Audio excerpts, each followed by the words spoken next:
una buena novela debe ser abierta, porque lo que importa en una novela es, por un lado, la voz, ¿no? O sea, el lenguaje, cómo fue escrita, ¿no? Si esa voz es congruente en sí misma, verosímil, ¿no? O sea, pienso, por ejemplo, en Mrs. Dalloway. En Mrs. Dalloway no te importa gran cosa lo que va a ocurrir, ¿no? Y no estamos avanzando hacia una conclusión cerrada, hacia algo así rígido, ¿no? Estamos simplemente siguiendo un flujo, en este caso, un evidente flujo de conciencia woolfiano. Siento que lo más que podemos hacer, ¿no? Y lo más que podemos intentar lograr es, pues, domesticar una voz y llevarla, pues, al mejor puerto, ¿no? A lo largo de un decurso que puede ser un relato, una novela, lo que quieras. Te damos la bienvenida a Voz de Autor, donde conversamos con escritoras, escritores y más figuras del mundo literario. Somos Diana Crosby y Luis Enrique Vilches, el equipo detrás de Escritores Emergentes. Hoy nos acompaña David Miklos, con quien hablaremos acerca de su más reciente novela, Tierra, publicada por Editorial Gato Blanco. Acompáñanos a esta nueva conversación de Voz de Autor. Hola, ¿qué tal a todas las escritoras y escritores que nos acompañan una vez más en este espacio de Voz de Autor? Gracias por ver el video o escucharnos en Spotify, donde sea que lo estén viendo.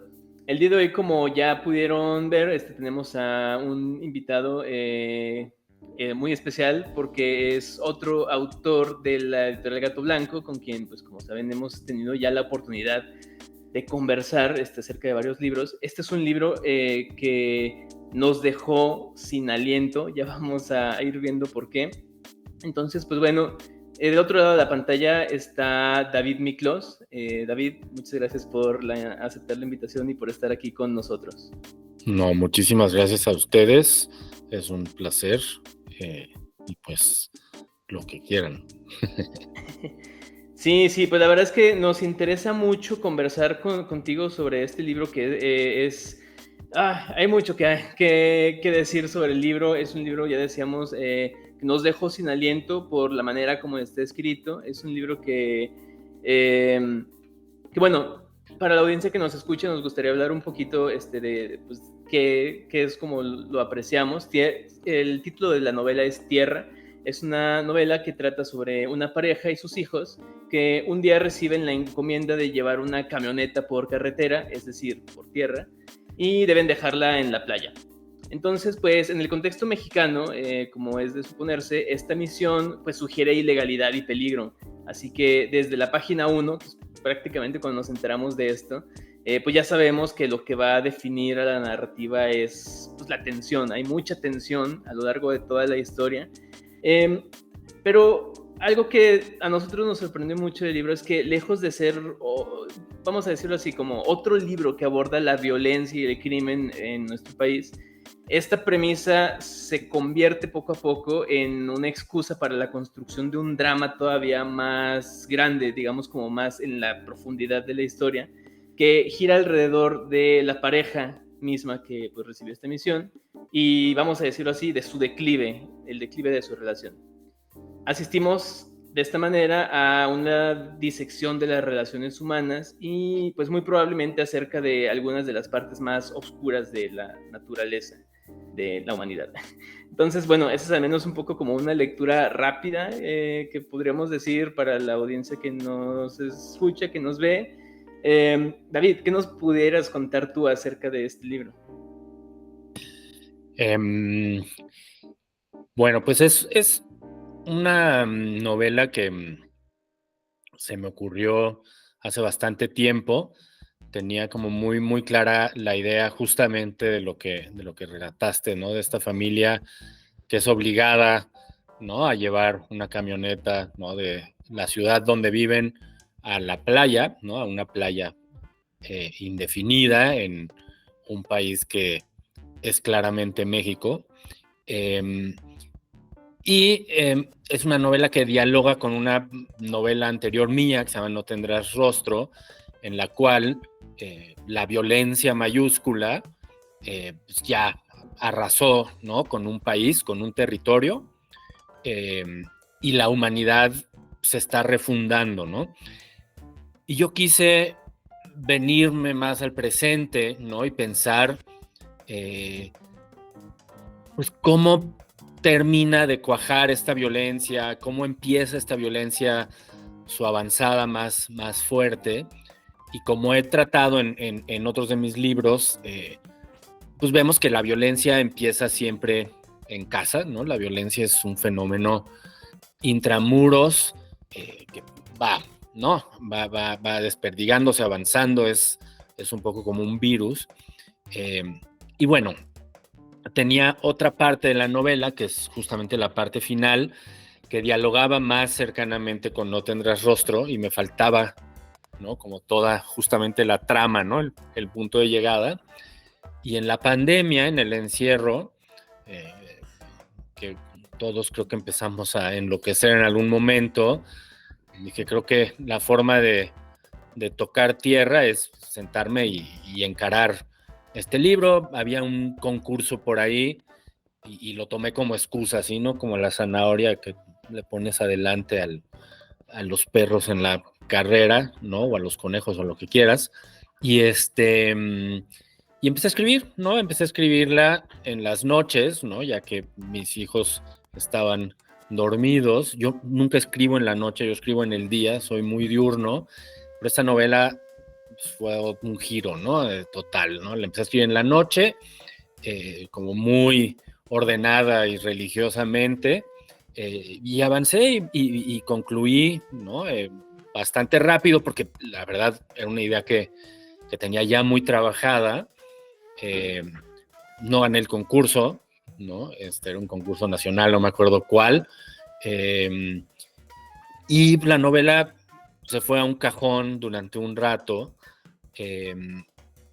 Conocí luego a José David Bernal de Gato Blanco y vi lo que estaba haciendo, ¿no? Con narrativa en la colección Under Tango, y le dije, oye, pues yo tengo una novela ahí, vamos a hacer algo con ella, creo que pues, dialoga bien con el momento presente, y yo estaba ya muy desencantado de publicar en corporativos, ¿no? Llevaba ya bastante tiempo en eso, y decidí proseguir, ¿no? en mi carrera independiente, ¿no? Con editoriales independientes, y pues así se dio el vínculo con Gato Blanco, que es y será muy afortunado, la verdad. El trabajo ha sido impecable, y eso, ¿no? Básicamente. Pues sí, la verdad es que esto que mencionas de la manera como escribiste, creo que es algo que yo me atrevería a decir que se nota porque, pues, justo cuando lo leí, bueno, yo lo leí primero, luego lo leyó Diana, y yo le dije, es que me lo aventé, déjame te cuento, iba en un avión de regreso de Oaxaca aquí a León, donde tienes tu casa, y de verdad, o sea, en el rato que el primer avión despegó, luego los transbordos y que llegué aquí, o sea, casi me lo chuté todo, porque es una narrativa que te envuelve y que te va llevando, te va tirando como de un hilo. Entonces, me parece muy interesante lo que comentas de como de tener una idea muy clara y seguirla, ¿no? E ir viendo como por dónde te lleva. También algo que era algo que quería comentar sobre el libro es la manera como está narrado. Hace parecer como que es una sola voz todo el tiempo que está contando. Incluso es, vamos, a lo largo de la historia hay diálogos, pero no están como marcados, ¿no? Como con estos guiones. Entonces sí es como muy meterte en la cabeza de los personajes.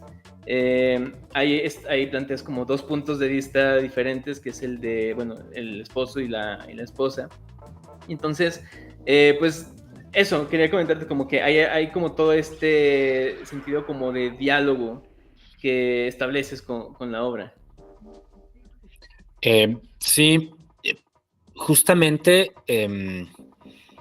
desde que empecé a escribir, mi idea ha sido y sigue siendo tener una voz, ¿no? Una como gran voz que de repente pues se filtra, ¿no? A distintos personajes. Es una voz que puede funcionar de manera impersonal, ¿no? Que narra así como desde un punto de vista exterior, inmaterial, si quieres, o que narra, ¿no? A personas que hablan, ¿no? En primera persona, que es lo que ocurre aquí. Tenemos la voz del marido primero, que es como el que aparentemente va llevando la historia, y luego tenemos un tramo más corto, pero creo que es más contundente, que es la voz de la esposa, que en realidad es la que lleva pues lleva la historia, ¿no? La historia íntima, la historia de esta pareja. Empezamos a descubrir cosas, pero finalmente el control lo ejerce alguien más, ¿no? Que está representado por un personaje, pero en realidad ese personaje es pues un mero soldado, ¿no? De esta gran violencia y aparece muy fugazmente, pero permanece ahí, ¿no? Y de hecho su voz está representada por ellos, ¿no? Por cómo la interpretan ellos, cómo la escuchan. Y al final hay una voz que es completamente etérea, ¿no? Que quien haya leído mis otros libros, pues no se sorprenderá. O sea, es normal, es una voz que siempre me ha acompañado.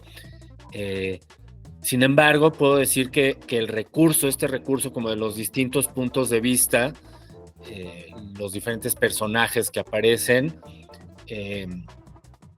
se me apareció en una novela de Julian Barnes que se llama Talking It Over, donde justamente hay tres personajes, es una especie de triángulo, son dos hombres y una mujer, y van contando cada uno su punto de vista, ¿no? De lo que pasa entre ellos, pero de repente hay interrupciones, ¿no? Hablan personajes incidentales por ahí y Barnes lo hace muy bien, ¿no? Y él también hace eso, ¿no? También tiene por ahí algunas voces impersonales para terminar de amarrarlo, ¿no? Es un recurso que me gusta mucho, creo que es un recurso teatral, ¿no? Cinematográfico a veces, pero el tono, ¿no? El ritmo, ¿no? La voz unitaria es esa misma voz, es una voz más allá de estas voces individuales, ¿no? Y pues así fue, ¿no? O sea, primero tenía muy claro hacia dónde iba como esta voz del marido, y la que me sorprendió en el momento ya de la escritura fue la voz de ella, ¿no? Porque todavía no había pensado bien cómo iba a ser este vínculo entre ellos dos y pues fue como muy natural, ¿no? Porque el personaje masculino la verdad es muy débil, ¿no? Finalmente va como arrastrado por la corriente de la vida, ¿no? Y no sabe muchas cosas, aunque las está viviendo, ¿no? No sabe cómo fue construida su propia historia. No tiene como que ninguna revelación, ¿no? Él está aparentemente muy cómodo, pues hasta que no, ¿no? Hasta que finalmente descubrimos cuando ella toma la voz que pues esta gran violencia finalmente también está en esa historia íntima, ¿no? O sea, no hay un futuro ahí, ¿no? Es un poco desolador el asunto, pero pues es un eco de estos momentos, ¿no?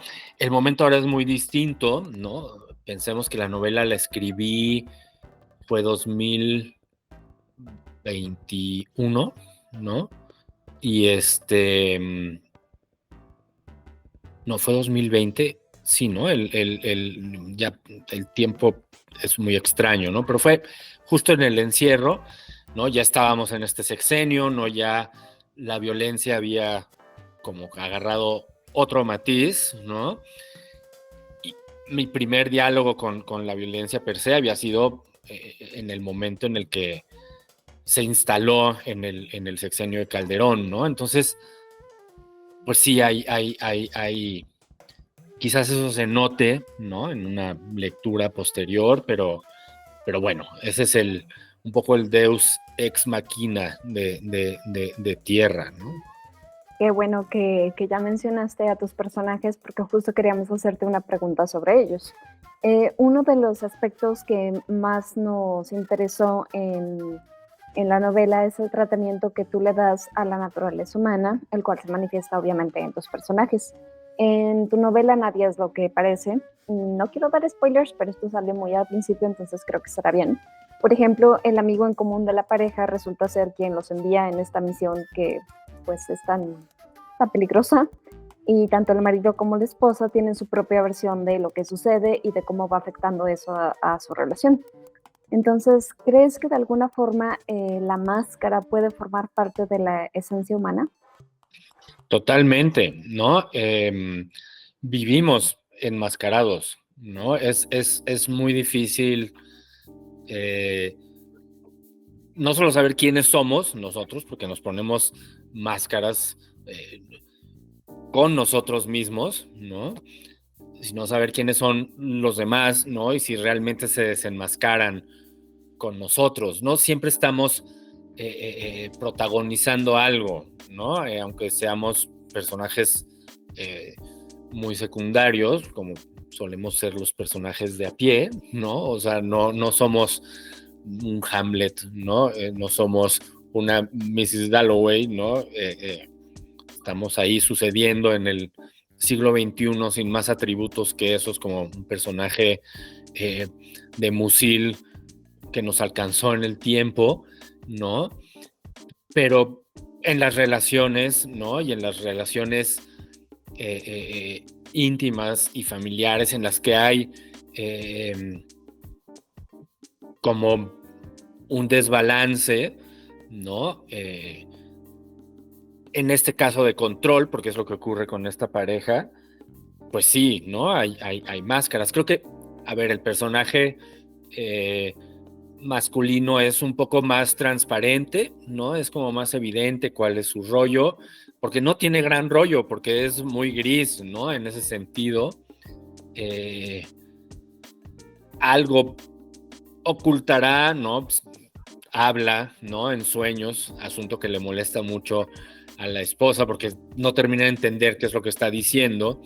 Nosotros sí, cuando leemos el libro, decimos, bueno, parte de este choro que nos está aventando, pues igual es parte de su flujo de pensamiento inconsciente, subconsciente o lo que sea. Y ella sí, evidentemente, tiene, ¿no? Una máscara muy clara, ¿no? No es, ¿no? Lo que aparenta ser, y esto no lo sabe ni él, ni los hijos, ni nadie, ¿no? Eso es algo que sabe ella misma, ¿no? Y que se va develando a lo largo de la novela, porque pues, es lo que tiene y lo que le permite además moverse, ¿no? Y tomar decisiones, ¿no? Pero sí, ¿no? La naturaleza humana pues, está llena de estas máscaras, ¿no? Máscaras y pues ciertos como papeles, ¿no? Que jugamos en la vida y que elegimos o que son elegidos para nosotros, a veces aceptados, a veces consensuados y a veces no, ¿no? A veces hacemos cosas obligadamente por motivos diversos, ¿no? Y múltiples y variopintos. Claro. ¿Cuál dirías que es la clave para escribir estas máscaras de forma exitosa? Pues creo que es la misma clave de cualquier escritura funcional, ¿no? Tiene que haber verosimilitud, ¿no? O sea, los planteamientos que se van haciendo, pues tienen que ser congruentes, ¿no? La forma narrativa en la que los encaramos, pues también, ¿no? Debe de funcionar, ¿no? Independientemente del género que escribamos, cuando hacemos literatura, pues tiene que haber verosimilitud, ¿no? Es como cuando escribimos historia, cuando hacemos algo más apegado al al aparente realismo, pues tiene que haber congruencia, ¿no? En lo que estamos haciendo, ¿no? Eso, ¿no? Pues tiene que ver tal cual, verosimilitud, ¿no? Sí, y ahorita hablando de esto de la verosimilitud, y también hace rato mencionabas, cuando hablábamos de esta voz como unificadora de todo el relato, mencionaste algo que me pareció interesante, que es que hay como un componente teatral en el uso de esa voz, pero yo me animaría a decir que hay como un componente teatral en todo este relato. Ahora que estamos hablando un poco como de estas máscaras, desde qué papel juega cada personaje, ¿no? En sus diferentes roles, como el rol de marido, de esposa, pero también el rol dentro de la historia.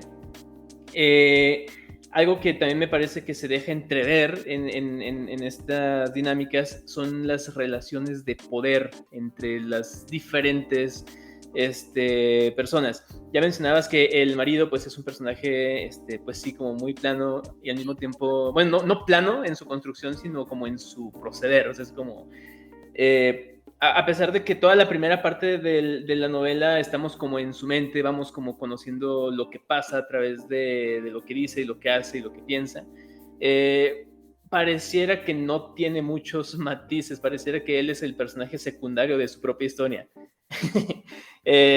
Lo cual vuelve muy interesante el momento en el que nos situamos en el punto de vista de ella, porque entonces vemos como todos los matices que ella tiene para construirse como, pues bueno, como en sus roles y como personaje. Entonces, eso es algo que también nos queríamos destacar un poco sobre esta novela.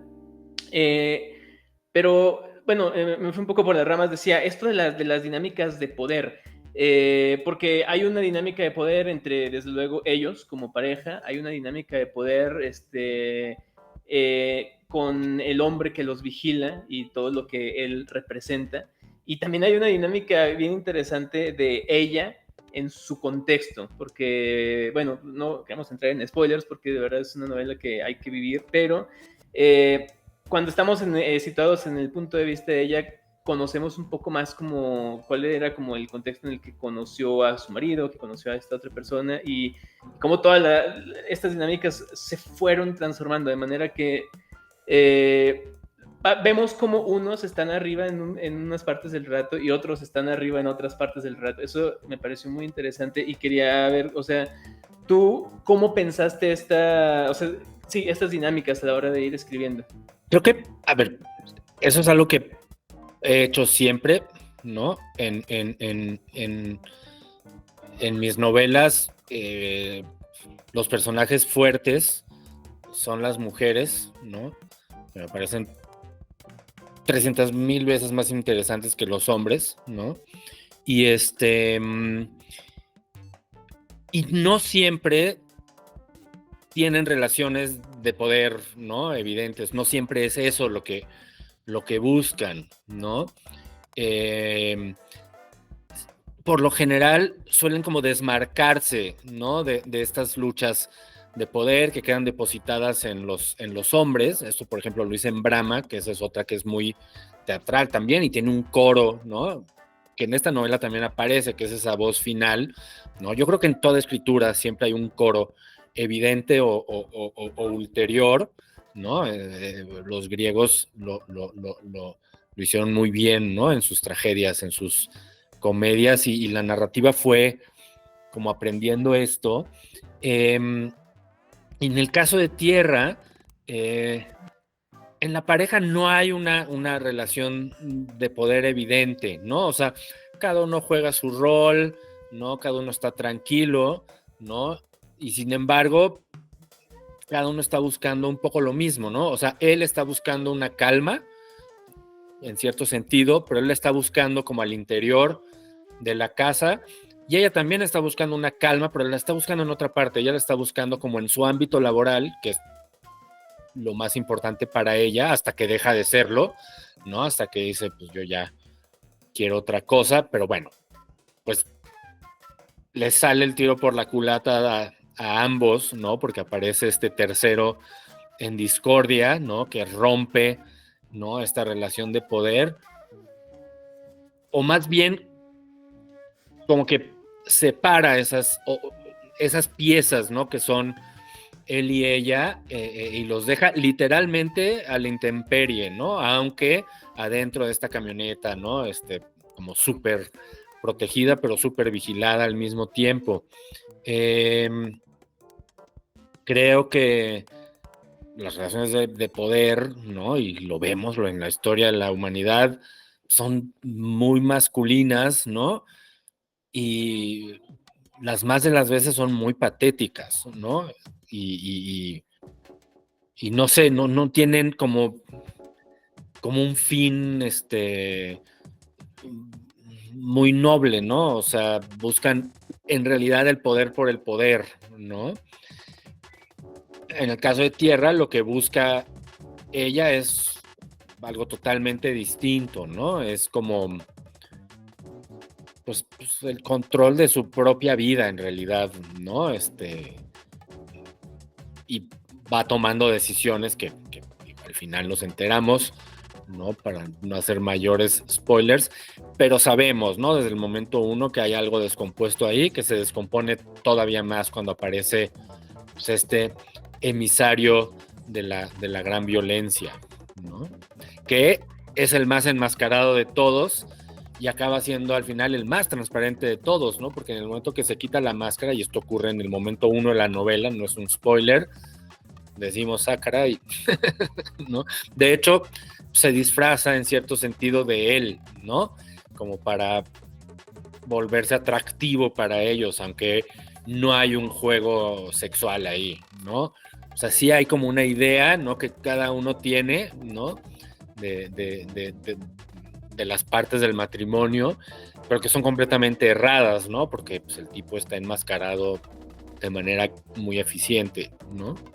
Sí, el hombre, ahora que lo mencionas, es verdad, el hombre que los vigila es como el personaje que se muestra pues tal y como es, ¿no? O sea, porque es el primer personaje que aparece como esto es lo que va a suceder y realmente su máscara aparece mucho después en la novela, cuando pues conocemos cómo fue que los fue pues llevando como a esa situación, pero para entonces ya sabemos quién es, entonces realmente no hay como tal un engaño.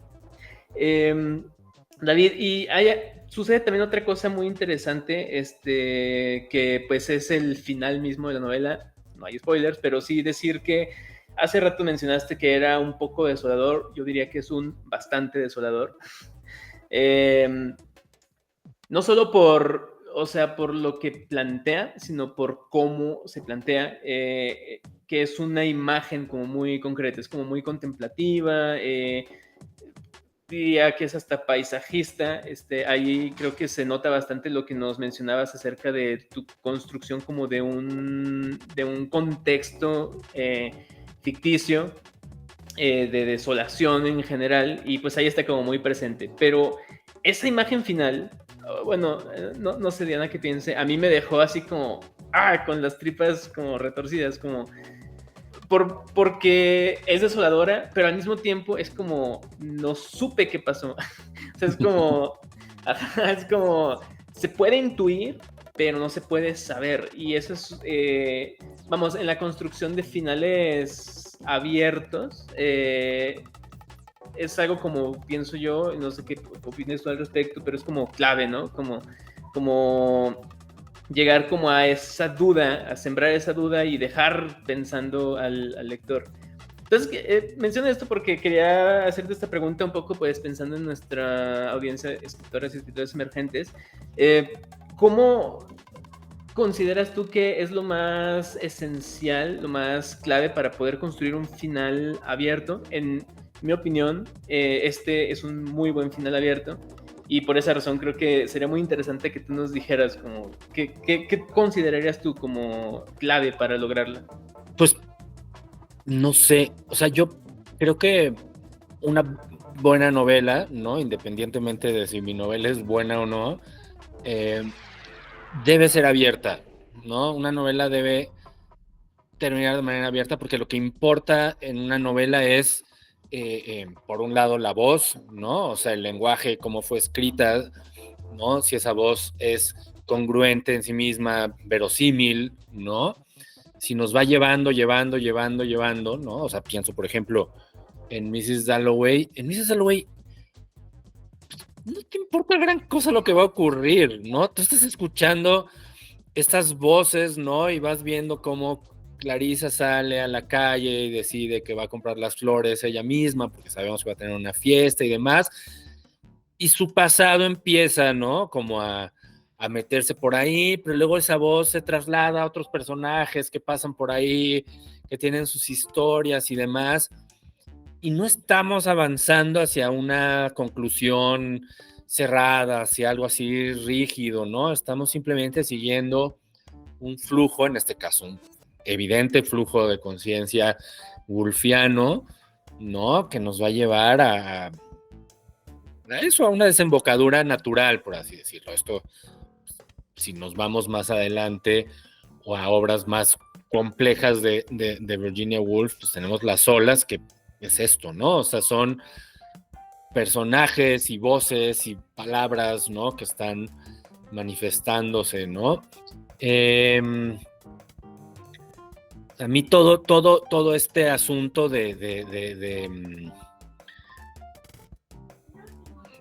como el esquema narrativo evidente, ¿no? Que hoy más que nunca lo tenemos todo el tiempo en nuestra cara cuando vemos series, ¿no? Las series tienen esta forma de narrar muy clara y suelen tener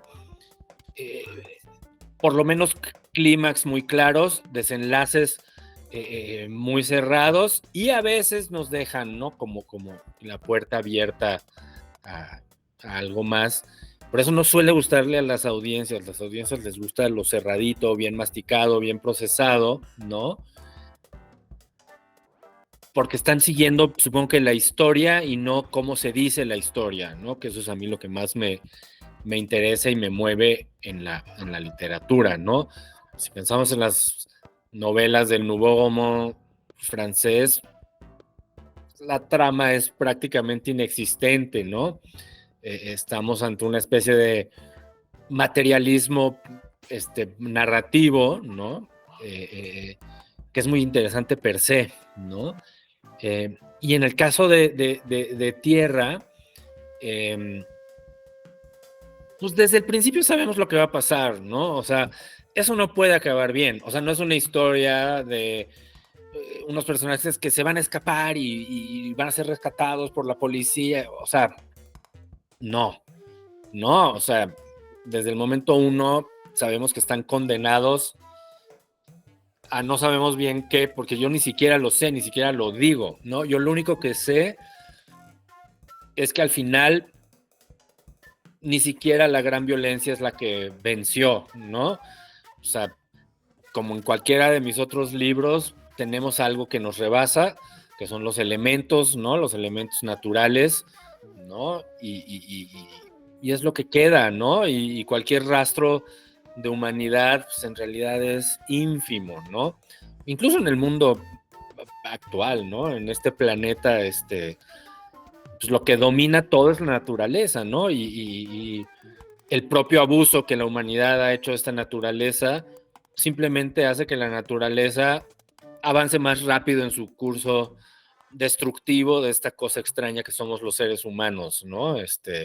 La Tierra finalmente va a seguir ahí un largo rato después de que hayamos desaparecido, ¿no? Y probablemente se regenerará y probablemente habrá otros seres ahí, no sé si igual de sentientes como nosotros, ¿no? Pero finalmente se quedan los elementos y lo vemos, ¿no? O sea, cualquiera que haga historia y se meta a la historia y a la geografía física, ¿no? Del planeta, pues va a ver, ¿no? Cómo están pues, todos los estratos de lo que ha pasado, sabemos que hubo glaciaciones, sabemos qué pasó, ¿no? O sea, la Tierra en su propio lenguaje, que es completamente congruente, verosímil, ¿no? Pues nos dice, ¿no?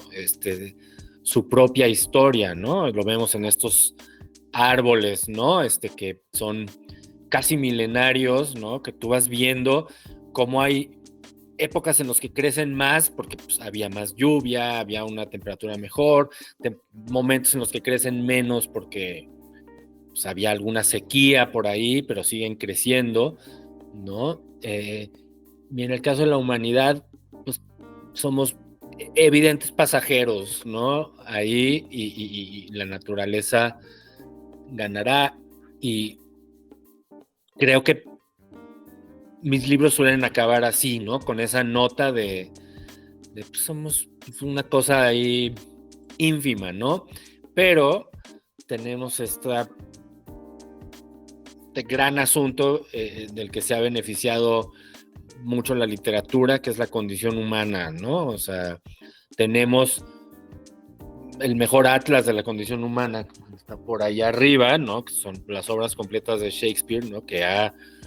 ¿no? O sea, pues trató todo, ¿no? Todo lo humano está ahí, es lo que dice Harold Bloom finalmente, y pero al final todo lo humano ante la naturaleza es una nimiedad, ¿no?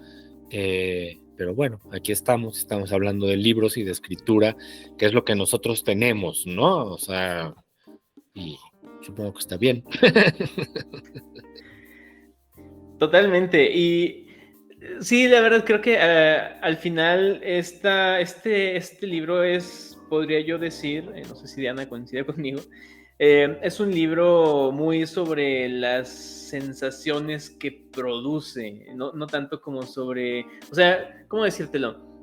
A menos que tú me quieras decir como que no tienes la razón, pero siento que no es tanto la historia que cuenta, sino lo que se puede intuir a través de lo que cuenta y cómo lo va tejiendo, que digamos, en mi opinión eso es lo que la hace como intrigante, porque tú estás leyendo algo que, mira, desde donde yo lo leí, no me parecía que fuera impredecible, pero sí era como un deleite ir sabiendo cómo se iban a ir uniendo las piezas.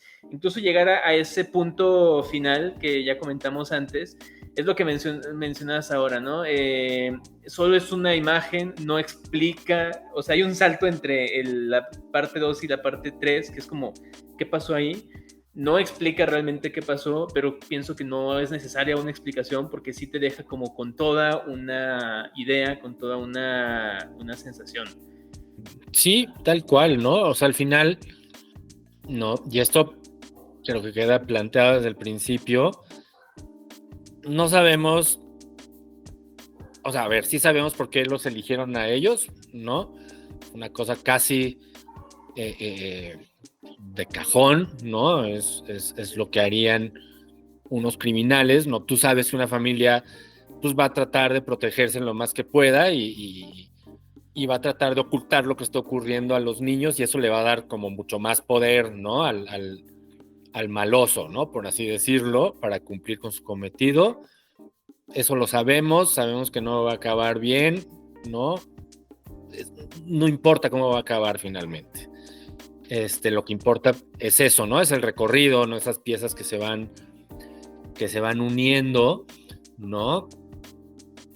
¿Qué llevan, qué no llevan? No sabemos y tampoco es relevante, ¿no? Porque lo que es relevante es la situación en sí, ¿no? Y finalmente es eso, ¿no? Es cómo esa voz, ¿no? Que primero está depositada en el marido, ¿no? Va a llegar, ¿no? Al final del libro y cómo, ¿no? Quizás la mutación de esa voz es el objetivo último, ¿no? No sé, ¿no? Tiene algo de experimental, por así decirlo, ¿no? Evidentemente no es una narrativa de la violencia per se, ¿no? O sea, no me interesa eso, no me interesa como sumarme, ¿no? Al canon casi desechable, ¿no? De la literatura de la violencia, porque está muy atada a un momento muy, muy, muy presente, ¿no? Y vamos a tener toneladas de libros por ahí, algunos mejor logrados que otros. No sé, o sea, pensando en ese sentido, pues nuestra literatura de la violencia viene de muy atrás, ¿no? Y en particular de la Revolución y de la novela de la Revolución, ¿no? Tenemos Pedro Páramo, ¿no? Que es también finalmente una novela casi apocalíptica, ¿no? O sea, es hasta casi distópica, es como, pues hay muertos hablando, ¿no? Y además el protagonista, ¿quién es? ¿Qué es? ¿Por qué? Y al final es un montón de piedras, ¿no? Y es lo que queda, ¿no? O sea, la gran enseñanza de Rulfo es esa, su novela es completamente atemporal, ¿no? No tienes que saber nada de la revolución, nada de la guerra cristera, nada de el territorio, ¿no?, que habitaba Rulfo para que la novela te interpele, ¿no? Porque finalmente lo que le importa a Rulfo es esa condición humana, ¿no? Y ciertas situaciones específicas, y ahí está, ¿no? O sea, es una novela de qué, ¿no? Pedro Páramo, ¿no? Piensen en Los recuerdos del porvenir, ¿no? De Elena Garro. Esa sí es más claramente una novela, ¿no? Con una cierta situación histórica, pero se escapa también continuamente de ello, ¿no? Porque incurre en cierta fantasía, ¿no? No sé, o sea, es una novela igualmente muy bien lograda, ¿no? Desde el título, ¿no? Que es perfecto, ¿no? Pues Los recuerdos del porvenir, ¿no? O sea, ¿qué es esto? No sé, o sea, siento que lo más que podemos hacer, ¿no? Y lo más que podemos intentar lograr es, pues, domesticar una voz y llevarla pues, al mejor puerto, ¿no? A lo largo de un decurso que puede ser un relato, una novela, lo que quieras, ¿no? Un ensayo narrativo, ¿no? Pero bueno, eso es lo que me interesa a mí, escribir y generalmente leer, ¿no? Sobre todas estas complejidades, diríamos que gira esta novela, como ya mencionamos al principio, de verdad recomendamos mucho su lectura, es una experiencia que vale la pena tener este año. Y David, antes de, más bien pues ya para ir terminando, no sé si tú quisieras agregar algo más antes de despedirnos. Pues sí, que la lean, ¿no? Que la consigan. Apostar por la independencia, ¿no? En un mundo dominado por los corporativos. Sabemos que pues, hay dos grandes corporativos, ¿no? O sea, y hay editoriales independientes que afortunadamente pueden encontrar su sitio literalmente en las fisuras que van dejando los corporativos. Léanla, lean, ¿no? A escritoras, escritores independientes, promuevan, ¿no? A esas editoriales nacientes y no tan nacientes. Hay editoriales independientes que se van consolidando bien. En México tenemos bastantes, tenemos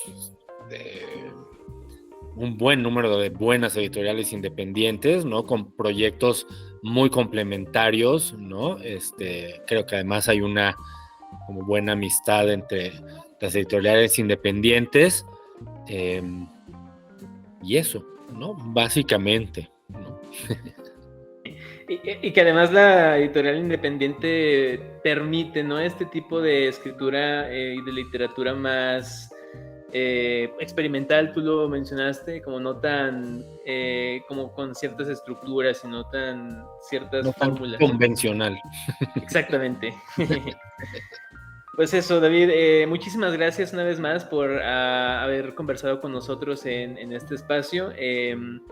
Una vez más recomendamos tu novela, recomendamos el resto de tu obra que también ya la fuiste mencionando ahí en Destellos. Y pues, Escritores Emergentes, desde luego, tienen sus puertas abiertas para ti.